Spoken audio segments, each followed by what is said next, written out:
My creative show and tell today is about theater.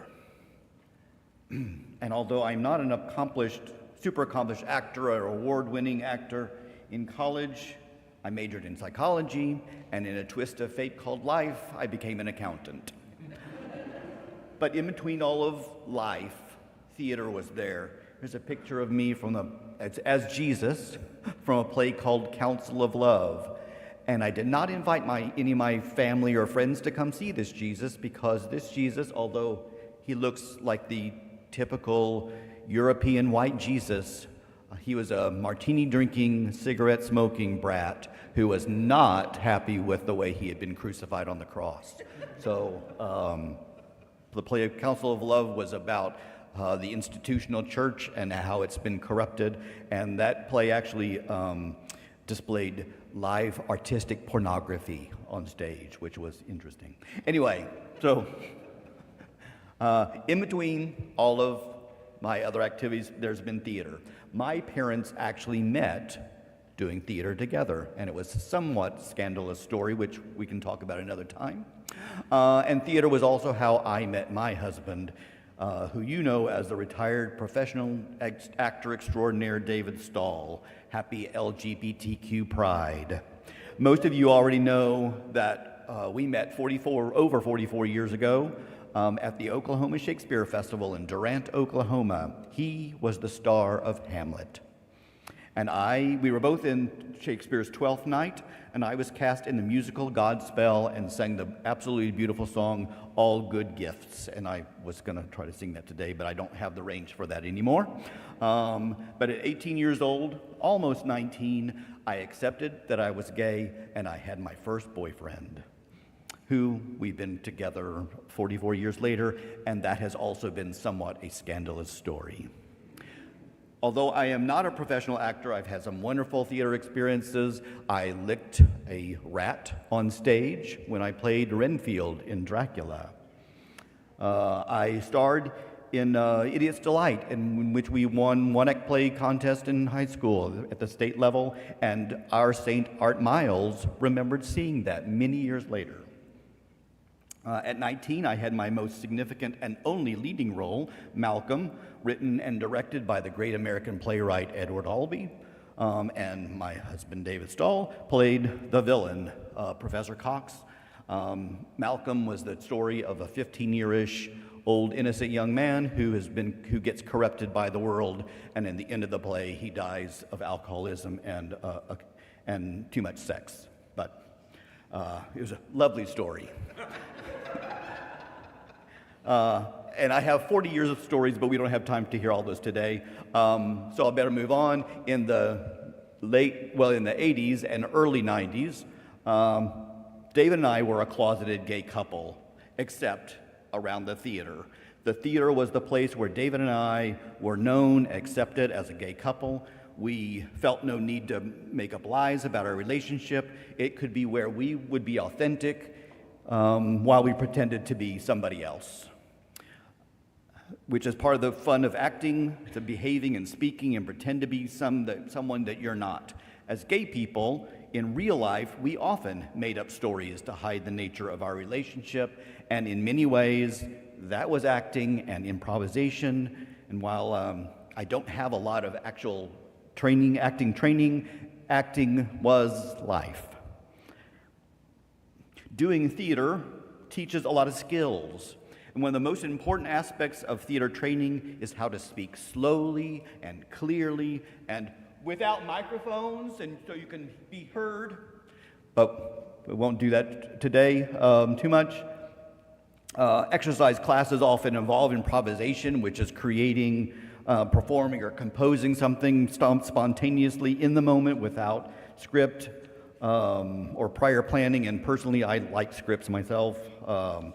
Learning to act often involves watching people and observing how they react in various situations and recreating that. Acting involves analyzing a situation and identifying what motivates that character to act or say things that they do. Observation is a real important part of acting, and listening. Theater is also history and literature and religion. The origins of theater were religious tales of the gods. Here at UBC, I have often used my theater or my acting training to read scripture, which I always rehearse ahead of time.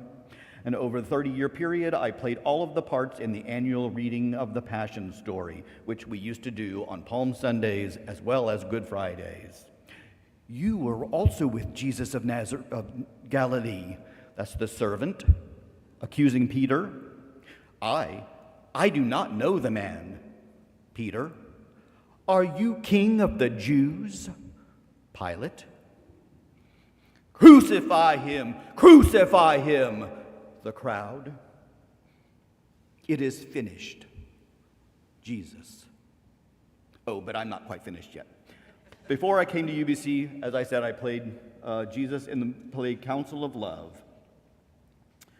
In addition to acting, there are lots of other elements involved in theater, lighting and sound and music and the sets and the props, which are the things that keep people carry on or touch on stage, the marketing and promotion. A theater company is ultimately a type of business that does theater. There are lots of skills that you learn or develop when doing theater in order to do the various different things. I know people who have learned to build things and make furniture because of the education they got through theater. Myself, I learned how to sew, and I started sewing by making buttonholes. Dozens and dozens of buttonholes for Baroque costumes for the play Tartuffe that I did in high school. You make the buttonholes, and you also make the cloth buttons that you sew on. I also designed a costume for myself when I played Puck, and it was a little tiny vest that was made out of a hair-like material and a small loincloth. Luckily, I wore a full bodysuit underneath it, so otherwise it would have been rather risque. I sewed dozens of period costumes at the Oklahoma Shakespeare Festival, and I designed a quick change, billowy nightgown for comedian Shelley Berman when he came to play Tevye at Southwestern University.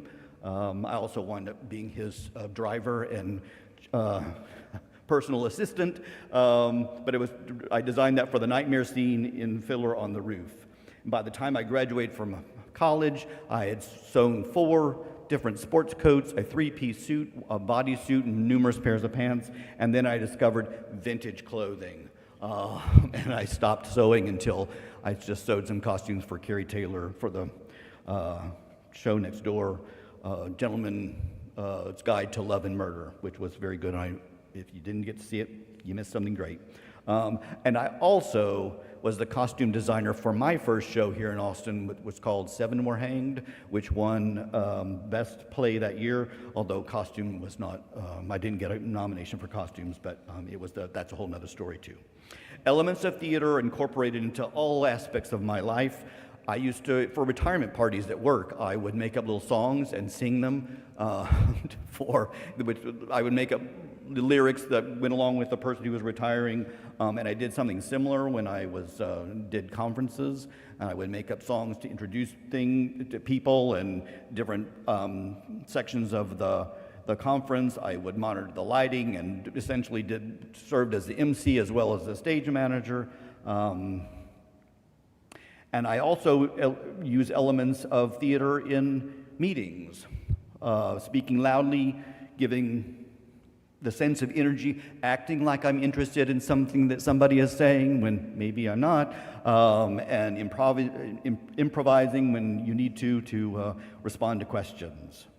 I've also used theater in meetings online by making sure that the lighting is good in my online meetings, and I've been known to set up the room behind me with the appropriate background.